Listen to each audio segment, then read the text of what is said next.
চোখের ডান পাশ ঘেঁষে দৃশ্যমান একটা স্বরচিহ্ন বহন করেছে জীবনের কঠিন সত্য। উহু, ঠিক সত্য নয়, ওটা কলঙ্কের প্রতীক। তা যেন জন্ম এবং মৃত্যুর মতোই বাস্তব। চোখটা দ্বিখণ্ডিত করে রেখেছে সেই দাগ।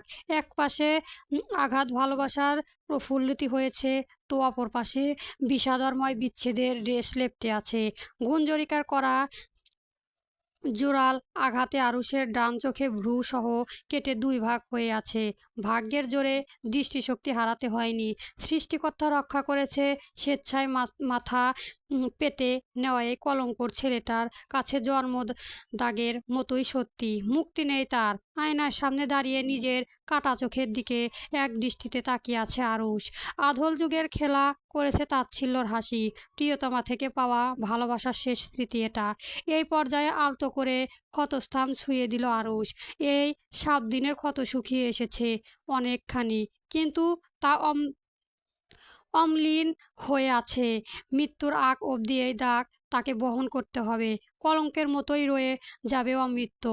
হ্যাঁ, জীবন থেকে পেরিয়ে যাওয়া 7টা দিনে শেখবাড়ি খানিকটা স্বাভাবিক হয়েছে। আরুষ ব্যবসায়িক কাজে আজ দুপুর নাগারে যাবে। এখন সেটার জন্যই নিজের পরিপাটি করছে। গোসল দিয়ে সাপেদ রাঙা একটা পাঞ্জাবি জড়িয়েছে শরীরে। সেই সমস্ত হতদন্ত হয়ে খাবার হাতে কক্ষে প্রবেশ করলো চন্দ্রা। ব্যস্ত গলায় বলল, দুঃখিত, খাবার আনতে দেরি করে ফেলেছি। রান্নাঘরে গুঞ্জ ছিল, তাই এমনটা হয়েছে। অদিতির জন্য রান্না করছিল তো। আরুষের হাতে চিরুনি, সেটা যথাস্থানে রেখে পিছনে ফিরে তাকালো। মসৃণ কপাল গুটিয়ে এসেছে, ভ্রুজোড়া কুঁচকে ঘামাক্তক চন্দ্রার দিকে মিনিট দুয়েক তাকিয়ে রইল। অতঃপর সবসময়ের মতোই গম্ভীর কণ্ঠে আদেশ ছুটে গেল চন্দ্রার উদ্দেশ্যে, খাবার পালঙ্কে রাখো। চন্দ্রা মুচকি এসে মাথা নাড়ালো। এগিয়ে যে খাবারের থালাখানা বিছানার এক পাশে রাখলো। আরুষ বাক্যটা উচ্চারণ করেই বাথরুমে ঢুকেছে হাত ধুতে। ফিরে এসে বসলো পালঙ্কে। খাবার মেখে মুখে তুলতেই মুখমণ্ডল কুঁচকে ফেললো। চাইলো চন্দ্রার দিকে। কে রান্না করেছে?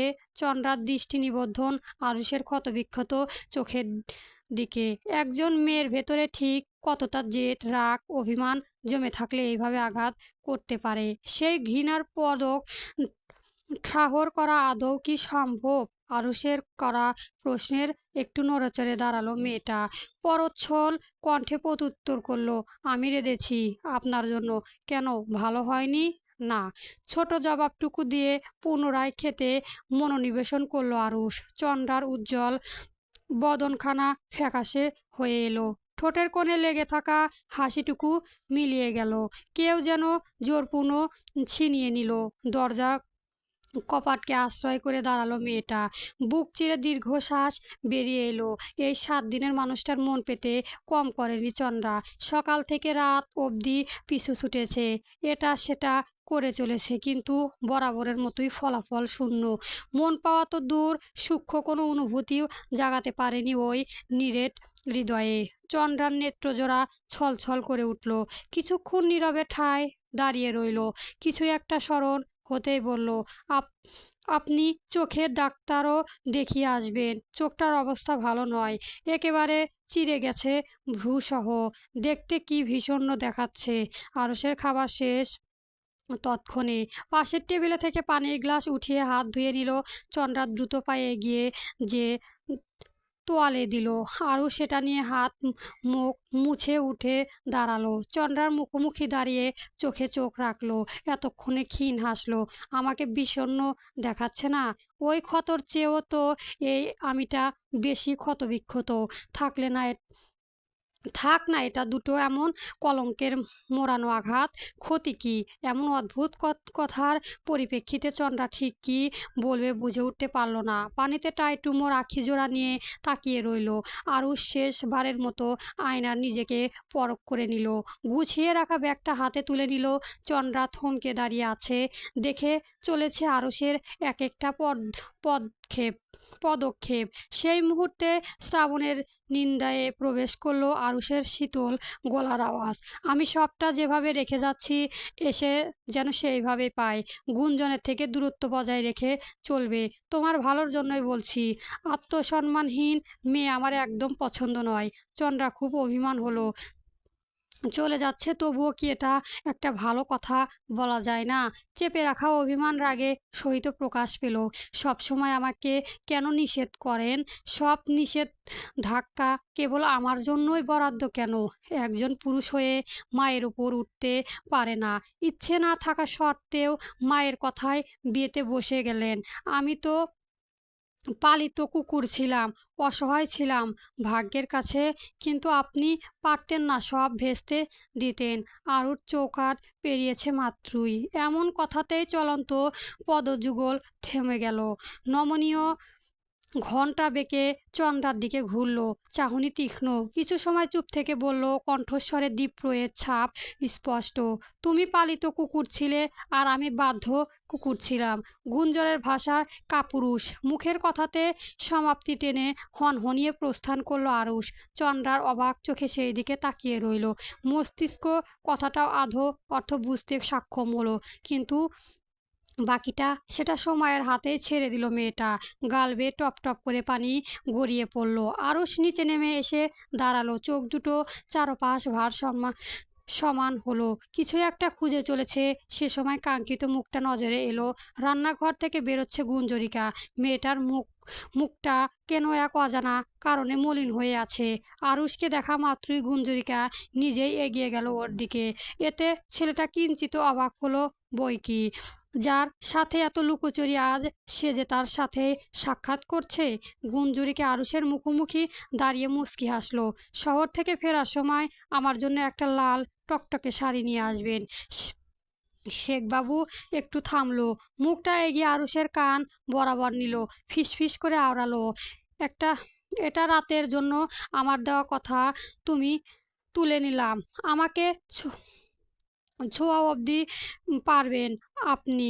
জলদি ফিরবেন, অপেক্ষায় থাকবো আমি। আরুষ নিজের কান দুটোকে বিশ্বাস করতে পারল না। লেচন জোড়া ছড়িয়েছে অবিশ্ব সত্তা। ছেলেটার মুখ ফুটে কিছু বলতে পারল না। অতি বিস্ময় ও বাকরুদ্ধ হয়ে পড়েছে। কেবল মাথা নেড়ে সায় জানালো। গুঞ্জরিকা জবাব পেয়েই সিঁড়ি দিকে অগ্রসর হলো। ঠোঁট দুটোতে ঘেলা করছে ক্রুদ্ধ হাসি, অথচ নেত্রযুগে ফুটে উঠেছে বিষণ্ণতা, যার অর্থ দুর্বোধ্য। কি চাইছে মেয়েটা? আদুরে দাঁড়ানো চন্দ্রা সবকিছুর দৃশ্য স্বচক্ষে দেখল। চোখের পানি বাদ মানল না। শেষ জীবন যেন এই চোখের পানি সঙ্গী হবে তার, সেটা বুঝতে আর অবকাশ রইল না। শাহেরিয়ার বাড়িতে ফিরল সে শেষ বিকেলে। এখন ভাদ্র মাসের শেষ দিকে আমন ধান উঠেছে। এই বছর আলহামদুলিল্লাহ ধানের ফলন ভালো হয়েছে। আর আরতে কৃষকের ভিড় চোখ পড়ার মতো, তাই কাজের চাপ একটু বেশি হচ্ছে। এই তো এখন খাওয়া দাওয়া শেষ করে আবারও ছুটব আড়াতে। শাহরিয়া বাড়িতে ফিরতে কামলিকা ব্যতিব্যস্ত হয়ে পড়েছে। প্রয়োজনীয় সবকিছু হাতে হাতে এগিয়ে দিচ্ছে। শাহরিয়া গোছল সেরে ঘরে প্রবেশ করলো। দেখলো টেবিলে খাবার বেড়ে রেখেছে কমলিকা। পাশেই দাঁড়িয়ে আছে মেয়েটা, অপেক্ষা প্রহর গুনছে তার জন্য। শাহরিয়া এর মুখে হাসি ফুটে উঠল। এই মেয়েটাকে বড় ভাগ্য করে পেয়েছে। এগিয়ে যে কমলিকার সম্মুখে দাঁড়ালো। মুগ্ধ দৃষ্টিতে এক ঝলক উপর থেকে নিচ অবধি পরখ করে নিল। মুখ নামিয়ে মেয়েটার কান বরাবর এগোলো। কণ্ঠ গড়াল খাদে নামিয়ে ফিসফিস করে বলল, কমলা রঙের তোমাকে আজ ভীষণ সুন্দর লাগছে আমার কমলিকা বউ। প্রেম প্রেম পাচ্ছে আমার। একবার হবে নাকি? কমলিকা বিস্ফোরক দৃষ্টিতে তাকিয়ে রইল। এক মুহূর্তের জন্য হতবাক হয়ে পড়ল। মানুষটা আজকাল একটু বেশি ঠোঁটকাটা হয়ে যাচ্ছে। আগে তো এমন ছিল না। লজ্জায় আড়ষ্ট হয়ে পড়ল কমলিকা। বদন নুয়ে ফেলল। ঋণ ঋণিয়ে গলায় জবাব দিলেন, খেয়ে কাজ নেই। শাহরিয়া এগিয়ে এসে দুজনের মধ্যে অবশিষ্ট থাকা সবকিছুর দূরত্ব ঘুচিয়ে ঘনিষ্ঠ হলো। কানের লতিতে ঠোঁট ছুঁয়ে দিল, নিম্ন স্তরে বলল, তাহলে এখন তুমি আমার ভালোবাসা চাইছো না, প্রত্যাখ্যান করছো আমায়? কমলিকার গাল দুটো লাল হয়ে উঠেছে, কান দুটো দিয়ে ধোঁয়া ছুটেছে। এই মানুষটার সামনে আর এক সেকেন্ডও দাঁড়ানো সম্ভব নয়। আলগেসে আলগোসে শাহরিয়া এক বুক ধাক্কা দিয়ে ছুটে পালালো কমলিকা। এটার জন্য ছেলেটা মোটেও প্রস্তুত ছিল না। হঠাৎ কমলিকার এমন কাগুন কিছু সময় নিশ্চুপ রইল, পরক্ষণই উচ্চস্বরে হেসে উঠল। এখন এই মেয়ে আর ওই সামনে আসবে না। বাচ্চা মেয়ে বিয়ে করায় এই এক জ্বালা। তাদের লজ্জা কাটাতে যেন নিজেদের বাবা হওয়ার বয়স পেরিয়ে যায়। শাহরিয়া চেয়ার টেনে বসলো, বিড়বিড় করে আওড়ালো, শালা ছুটো মারা কপাল আমার, কপালে বিয়ে জোটে না, বিয়ে জোটে তো বউ কাছে আসে না, ছ্যা মার্কা জীবন একটা। শাহরিয়া খাওয়া শেষ করে বাড়ি থেকে বেরিয়েছে, গন্তব্যস্থল আওড়াত। গুটি গুটি পায়ে সেই দিকে হেঁটে চলেছে। পাথিমধ্যে দেখা হলো গুঞ্জরিকার সাথে। মেয়েটা শাহরিয়ার এর কাছেই আসছিল কিছু প্রয়োজনে। রাস্তায় এভাবে দেখা হয়ে যাওয়া ভালোই হলো, ওর দূরত্ব আর যাওয়া লাগবে না। গুঞ্জরিকা হেসে নিজেই প্রথমে বলল, আসসালামু আলাইকুম ভাইজান, কেমন আছেন? শাহরিয়া মুচকি হাসলো, ওয়ালাইকুম আসসালাম ভাবি, আলহামদুলিল্লাহ, আল্লাহ রেখেছে ভালো। আপনি কেমন আছেন? সব ঠিকঠাক তো? আলহামদুলিল্লাহ ভাইজান, আমিও ভালো আছি। ভাইজান, কিছু কথা ছিল।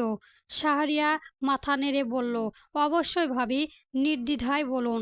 গুঞ্জরিকা বড় একটা শ্বাস ফেলল, রয়ে সয়ে বলতে শুরু করলো, ভাইজান, 2 দিন সময় আছে আমাদের হাতে। নদীর চরে একটা ঘর বেঁধে দিন আমায়। আমি মোড়লের সাথে গত পরশুদিন কথা বলেছিলাম, দলিল রেখে দেখিয়েছি ওনাকে, উনি জানিয়েছে কোনো সমস্যা নেই। শাহরিয়ায় ইশারায় আচ্ছা বোঝালো, তবে মনের মধ্যেও খসখস করতে থাকা প্রশ্নটা করে বসলো, কিন্তু ভাবি সময় 2 দিন কেন? গুঞ্জরিকায় অকপকেট বলল, আপনার বন্ধু নগরে গেছে, ফিরবে 2 দিন বাদে। তার উপস্থিতিতে ওই বন্দিখাতা থেকে মুক্তির আশা করা বড় বোকামি। শাহরিয়া এর হাস্যজল মুখটা স্নান হয়ে উঠল। ভাবি, আরও একবার ভেবে দেখলে হতো না? আমার বন্ধুকে আমি চিনি, আপনার প্রতি তার ভালোবাসা কোনো খাদ নেই। পুরো বাড়ির বিরুদ্ধে যে আপনাকে নিজের করিয়েছে আরুষ, এত সহজেই পারবেন ত্যাগ করতে? অথচ তার এরকম ভালোবাসা আমার চাই না ভাইজান। এত নিখাদ নিখাদ ভালোবাসার বদহজম হচ্ছে না আমার। সহজ সরল স্বীকৃতি স্বীকারোক্তি। গুঞ্জরিকা। শাহরিয়া হা মেনে নিল বোনের জেদের কাছে, মুখের হাসি ফুটিয়ে বলল, আচ্ছা তাই হবে ভাবি, আমি আজকেই শ্রমিকদের সাথে কথা বলবো। গুঞ্জরিকা অধর পাল্লা দুপাশে প্রসারিত হলো, মিষ্টি কণ্ঠে কৃতজ্ঞতা প্রকাশ করলো, ঠিক আছে ভাইজান, আপনার এই ঋণ শোধ করার সাধ্যনজ্ঞ আমিটার নেই। শাহরিয়া হেসে বলল, বোনের ভালোর জন্য এইটুকু করা যায়। আচ্ছা ভাবি, আপনি বাড়ি থেকে ঘুরে আসুন, আমি যাই, ওদিকে অনেক কাজ পড়ে আছে। গুঞ্জরিকার সাথেই নাকচ করে দিল, আজ না ভাইজান, অন্যদিন যাব, আমিও যাই এখন। শাহরিয়া মাথা নেড়ে সম্মতি দিল। দুইজন পাশ কাটিয়ে নিজেদের গন্তব্যে পা বাড়ালো। গুঞ্জরিকার শরীর চলছে না, উপরে সেই পাহাড়ের মতো অটল, অথচ ভেতরে কেবল ফাঁকা একটা গহব্ব। আজকাল ভীষণ ক্লান্ত লাগে। ভীষণ এই কথা এনে দাঁড় করিয়ে দিল, ঠিক বুঝে উঠতে পারে না তো তিনি, একুল পায় না ওকুলও পায় না। মাঝ নদীতে ভেসে বেড়াচ্ছে, মাঝে মধ্যে রাগ জমে আব্বার উপরে।